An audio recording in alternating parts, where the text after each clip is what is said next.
জন্য যারা বাবারা তারা বাচ্চা নিয়ে আসতেছেন। এটা হলো মূল ফটক। এরকম ফটক আরও একটা আছে, এটার উল্টা দিকে। এখান দিয়ে প্রবেশ করব না, যেহেতু আমি প্রথম কাতারে বসতে পছন্দ করি, সেই কারণে এখানে মসজিদের একটা মানে পকেট গেট আছে। ওই পকেট গেট দিয়ে আমি প্রবেশ করবো আর কি। এই জন্য একটু হেঁটে যাচ্ছি। দেখুন রাস্তাঘাট খুবই নীরব, দেখুন একটা লোকও নেই। আর পরিবেশটা দেখুন, গাছগাছালি এত সুন্দর, মানে এখানে আসলে মনটাও ভালো হয়ে যায়। এটা হলো পকেট গেট। দেখেন পকেট গেটের অবস্থা দেখেন, এত সুন্দর পরিপাটি।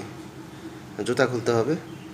দেখেন এখানেও দেখুন মসজিদের দেখুন কত সুন্দর মার্বেল টাইলস করা পরিবেশ।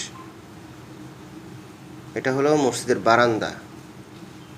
এই যে পকেট গেট দিয়ে আমি প্রবেশ করবো, এই জন্য আর কি এদিক দিয়ে আসা, যেহেতু আমি সামনে কাতারে বসবো।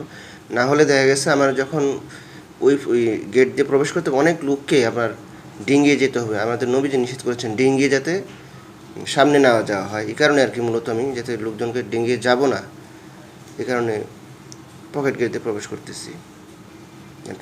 পকেট গেটগুলো দেখুন আমাদের অন্যান্য মসজিদের মতোই, কিন্তু এদের মূল ফটকটা সিঁড়িগুলো অনেক চওড়া।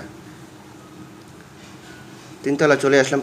দোতলায় গিয়েছিলাম, ওইখানে জায়গা পাইনি বিদায় তিনতলা চলে আসলাম। তিনতলা এখন দেখুন সামনে কাতার খালি আছে তিনতলায়।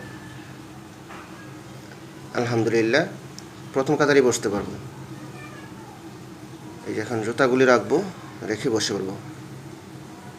এখানে জুতা রাখার বক্সগুলো অনেক সুন্দর, সব কিছুই অনেক সুন্দর। ধন্যবাদ সকলকে।